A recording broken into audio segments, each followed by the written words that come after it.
अस्सलाम वालेकुम 10th class. उम्मीद है कि बच्चे आप सब खैरियत से होंगे।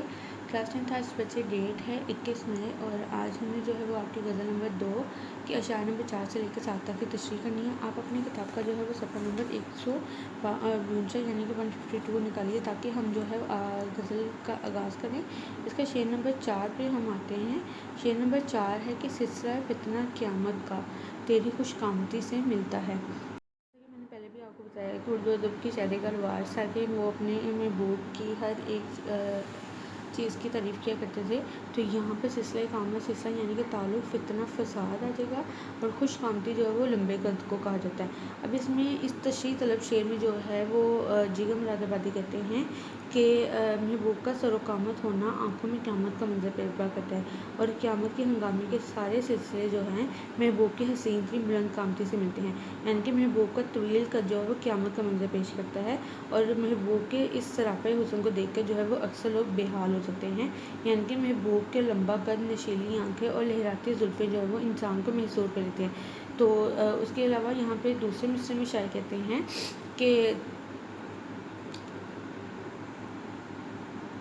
कि जो शख्सी खूबसूरती में पूरा सरापा मिलकर एक कदो कामत को तश्कील देता है, वो से शायर जिन्होंने महबूब के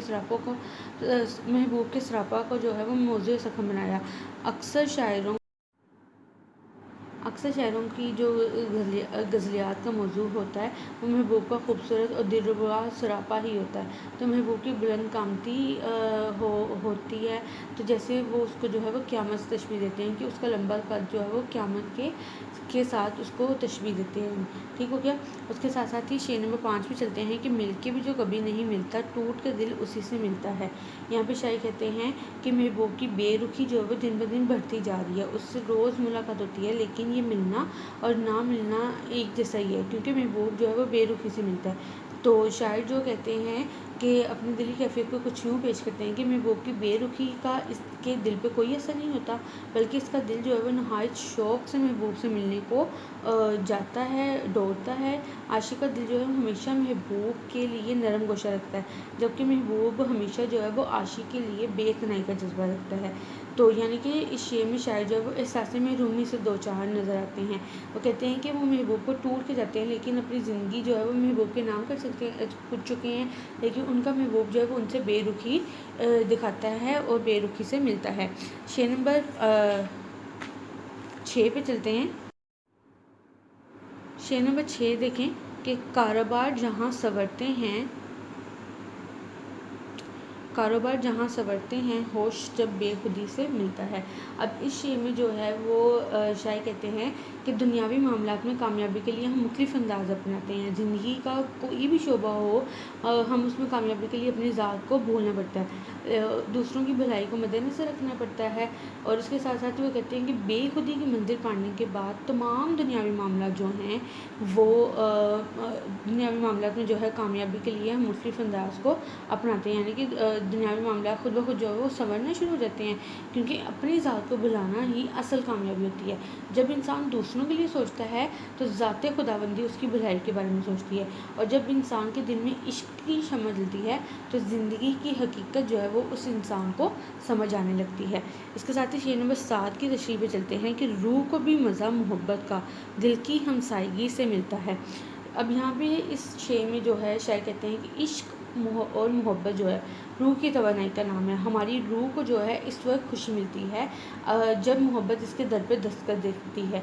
यानी कि जब इश्क इसका मुंतज़िर होता है, इश्क और मोहब्बत की बदौलत रूह को अज़ले सरदार सुरूर और जो है लुत्फ़ हासिल होता है, तो मोहब्बत और इश्क जो है वो रूह को सैराब करते हैं। इसके साथ साथ ही शायर कहते हैं कि अगर दिल मुतमिन हो और खुश हो तो रूह को सुकून मिलता है। जैसे कि नबी करीम सल्लल्लाहु अलैहि वसल्लम की हदीस मुबारक भी है कि जिस्म में खून का एक लोथड़ा है, जब ये दुरुस्त होता है तो सारा जिस्म जो है वो दुरुस्त होता है, जब ये ख़राब होता है तो सारा जिस्म जो है वो ख़राबी महसूस करता है। ठीक है। इसके साथ ही यानी कि दिल को मर के भी मोहब्बत में वो मर مرکز محبت کہا جاتا ہے۔ انسانی روح کو زندگی کا سارا لطف اور سرور اور دل کی ہمسائیگی سے ملتا ہے۔ جیسا کہ کہا جاتا ہے کہ اگر ہمسایہ اچھا ہو تو زندگی اچھی ہو جاتی ہے، اسی طرح اگر ہمسایہ برا ہو تو زندگی جہنم بن جاتی ہے۔ تو اس لیے شاعر کہتے ہیں کہ محبت ہی روح کے لیے باعث سرور ہوتی ہے، اس لیے محبت کے بعد انسانی چہرے پر جو ہے وہ رونق چھا جاتی ہے۔ تو بیٹا یہ ہم نے جو ہے آپ کی شعر نمبر 4 سے لے کے شعر نمبر 7 تک کی تشریحات کی ہیں۔ آپ نے جو ہے ان تشریحات کو ایک دفعہ سننا ہے اچھے سے، اور پھر اس کو اپنے الفاظ میں لکھنے کی کوشش کرنی ہے۔ کل جو ہے ہم ان شاء اللہ تعالیٰ اس کی ایکسرسائز کریں گے۔ ابھی کے لیے آپ کا اتنا ہی کام ہے، آپ نے اس کام کو جو ہے وہ اچھے سے یاد کرنا ہے۔ اللہ حافظ اسٹوڈنٹس۔